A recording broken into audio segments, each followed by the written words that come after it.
धर्म का सार समझाते हुए पूज्य स्वामी राम सुखदास जी कहते हैं, श्रूयताम धर्म सर्वस्वम श्रुत्वा चैव अवधार्यताम आत्मनः प्रतिकूलानि परेशान न समाचरेत। धर्म सर्वस्व अर्थात पूरा का पूरा धर्म थोड़े में ही कह दिया जाए तो वह इतना ही है कि जो बात अपने प्रतिकूल हो वह दूसरों के प्रति मत करो। इससे संपूर्ण शास्त्रों का सार आ जाता है।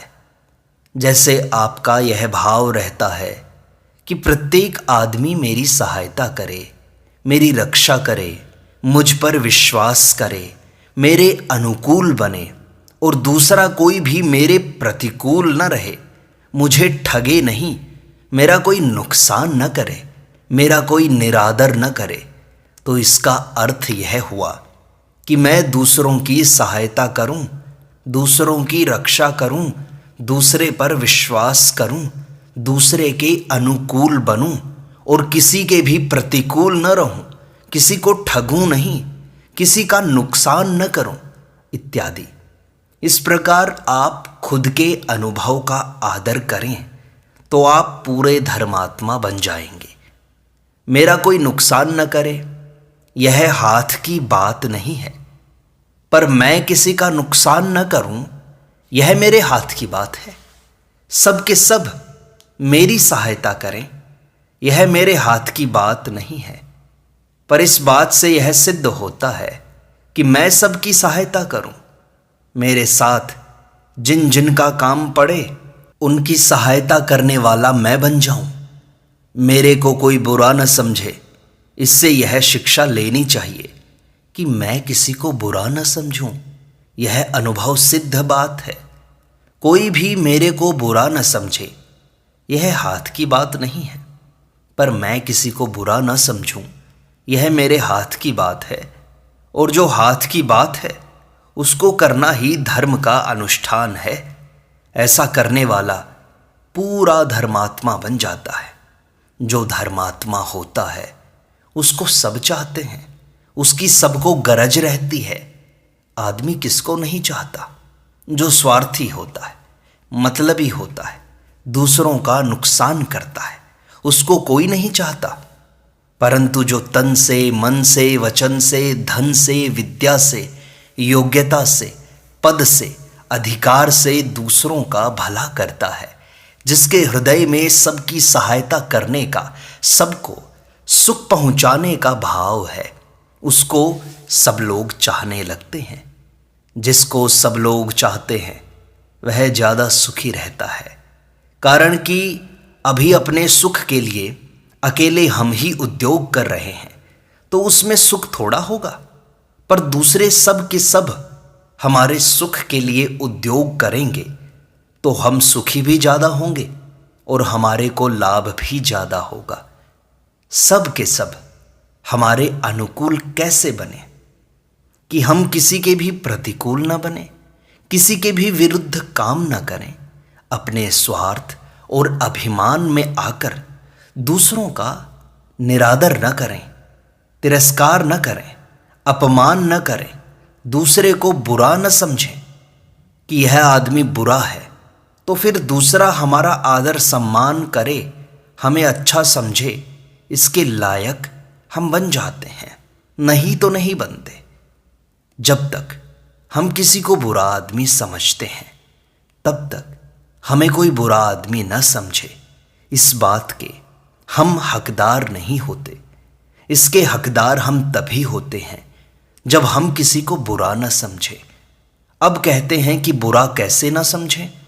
उसने हमारा बिगाड़ किया है, हमारे धन का नुकसान किया है, हमारा अपमान भी किया है, हमारी निंदा की है उस व्यक्ति ने, तो इस पर आप थोड़ी गंभीरता से विचार करें।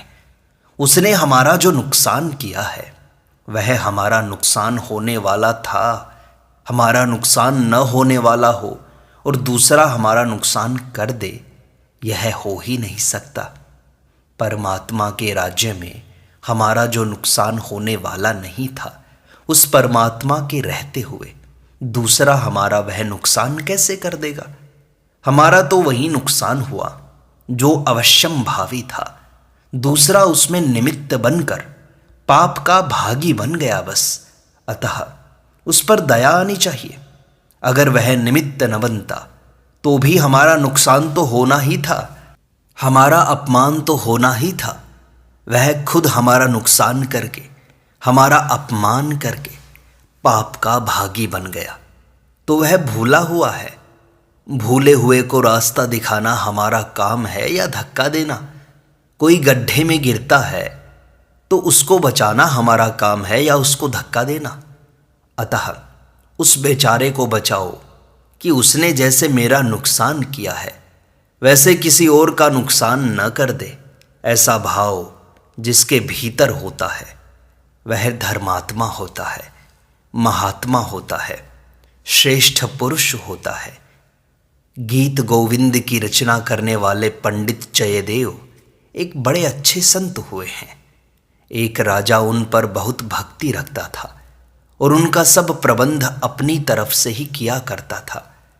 वे ब्राह्मण देवता जयदेव त्यागी थे और गृहस्थ होते हुए भी मेरे को कुछ मिल जाए, कोई धन दे दे, ऐसा नहीं चाहते थे।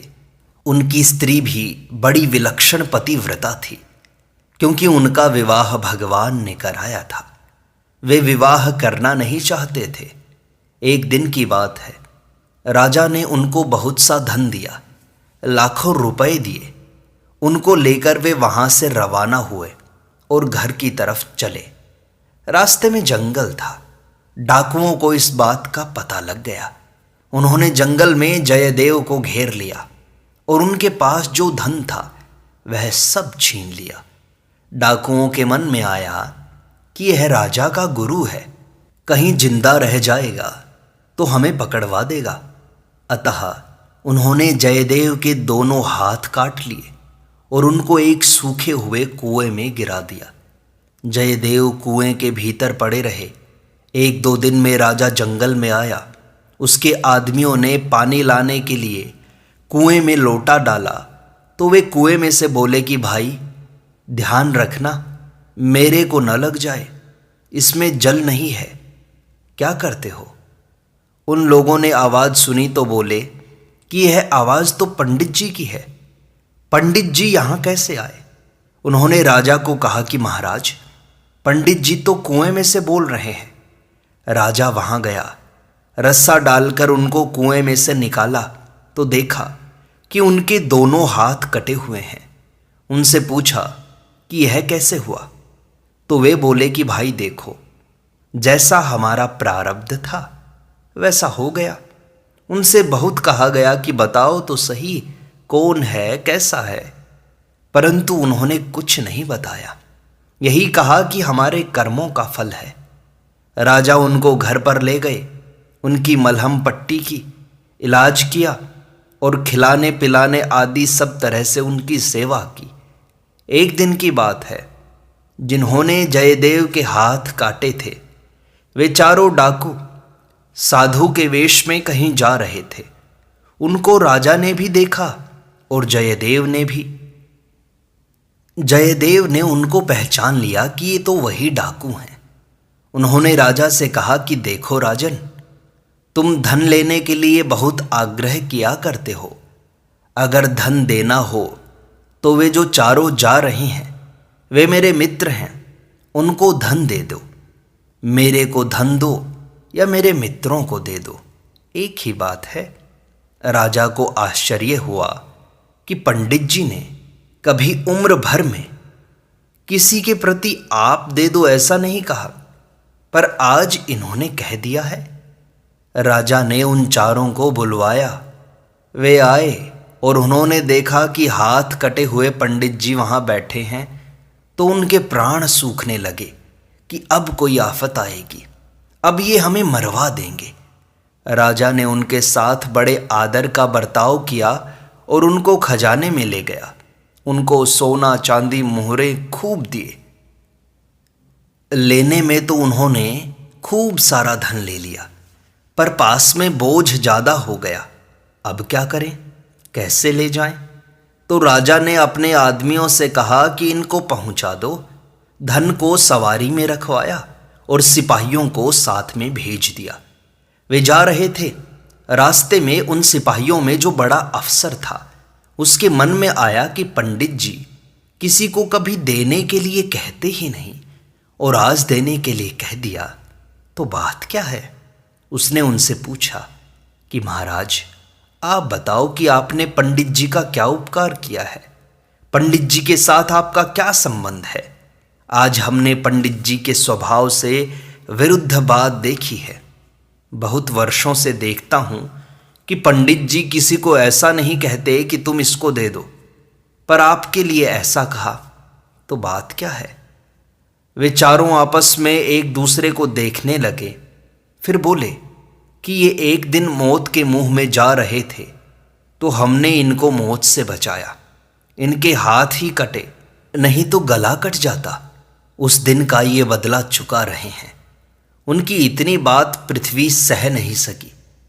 पृथ्वी फट गई और वे चारों पृथ्वी में समा गए। सिपाही लोगों को बड़ी मुश्किल हो गई कि अब धन कहाँ ले जाएं। वे तो पृथ्वी में समा गए।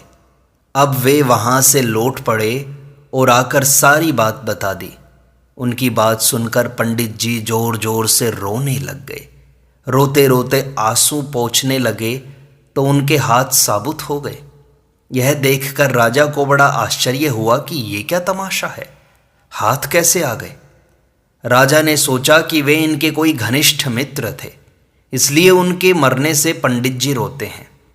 उनसे पूछा कि महाराज, बताओ तो सही बात क्या है। हमारे को तो आप उपदेश देते हैं कि शोक नहीं करना चाहिए, चिंता नहीं करनी चाहिए, फिर मित्रों का नाश होने से आप रोते क्यों हो, शोक क्यों करते हो। तो वे बोले कि ये जो 4 आदमी थे, इन्होंने ही मेरे से धन छीन लिया और हाथ काट दिए थे। राजा ने बड़ा आश्चर्य किया और कहा कि महाराज, हाथ काटने वालों को आपने मित्र कैसे कहा। जयदेव बोले कि देखो राजन, एक जबान से उपदेश देता है और एक क्रिया से उपदेश देता है। क्रिया से उपदेश देने वाला ऊंचा होता है।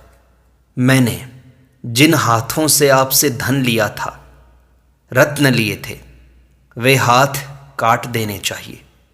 यह काम उन्होंने कर दिया और वे धन भी ले गए। अतः उन्होंने मेरा उपकार किया, मुझ पर कृपा की, जिससे मेरा पाप कट गया, इसलिए वे मेरे मित्र हुए। रोया मैं इस बात के लिए कि लोग मेरे को संत कहते हैं, अच्छा पुरुष कहते हैं, पंडित कहते हैं, धर्मात्मा कहते हैं, और मेरे कारण से उन बेचारों के प्राण चले गए। अतः मैंने भगवान से रो करके प्रार्थना की कि हे नाथ, मेरे को लोग बड़ा अच्छा आदमी कहते हैं तो बड़ी गलती करते हैं। मेरे कारण से आज 4 आदमी मर गए तो मैं अच्छा कैसे हुआ। मैं बड़ा दुष्ट हूँ। हे नाथ, मेरा कसूर माफ करो।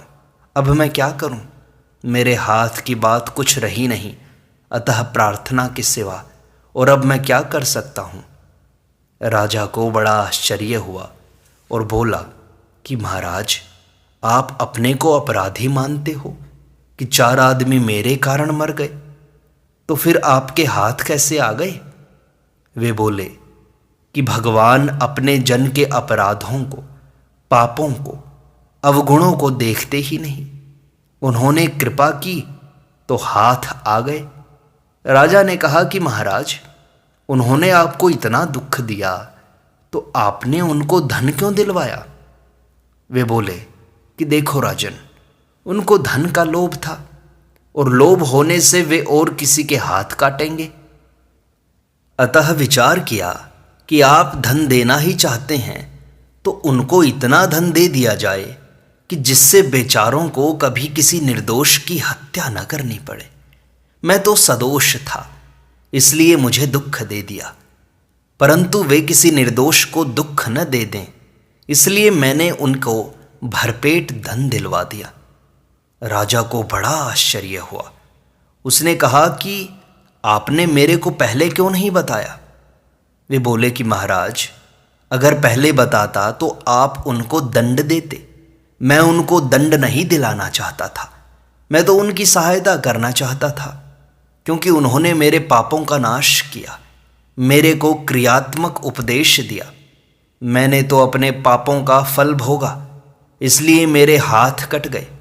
नहीं तो भगवान के दरबार में, भगवान के रहते हुए कोई किसी को अनुचित दंड दे सकता है क्या? कोई नहीं दे सकता। यह तो उनका उपकार है कि मेरे पापों का फल भुगता कर मेरे को शुद्ध कर दिया। इस कथा से सिद्ध होता है सुख या दुख को देने वाला कोई दूसरा नहीं है, कोई दूसरा सुख दुख देता है, यह समझना कुबुद्धि है। हमारे प्रारब्ध से मिलता है पर उसमें कोई निमित्त बन जाता है, तो उस पर दया आनी चाहिए कि बेचारा मुफ्त में ही पाप का भागी बन गया। रामायण में आता है कि वनवास के लिए जाते समय रात्रि को राम जी निषाद राज गुह के यहाँ ठहरे। निषाद राज ने कहा, कई कई नंदिनी मंदमती कठिन कुटिल पनु कीन्हा, जेही रघुनंदन जान की सुख अवसर दुख दीन्हा। तब लक्ष्मण जी ने कहा, काहू न कोऊ सुख दुख कर दाता, निज कृत कर्म भोग सब भ्राता। अतः दूसरा कोई मेरे को दुख देता है, मेरा अपमान करता है, मेरी निंदा करता है, मुझे कष्ट पहुंचाता है, मेरा नुकसान करता है, ऐसा जो विचार आता है यह कुबुद्धि है, नीची बुद्धि है। वास्तव में दोष उसका नहीं है, दोष है हमारे पापों का, हमारे कर्मों का। इसलिए परमात्मा के राज्य में कोई हमारे को दुख दे ही नहीं सकता। हमारे को जो दुख मिलता है वह हमारे पापों का ही फल है। पाप का फल भोगने से पाप कट जाएगा और हम शुद्ध हो जाएंगे। अतः कोई हमारा नुकसान करता है, अपमान करता है, निंदा करता है, तिरस्कार करता है, वह हमारे पापों का नाश कर रहा है, ऐसा समझकर उसका उपकार मानना चाहिए, प्रसन्न होना चाहिए।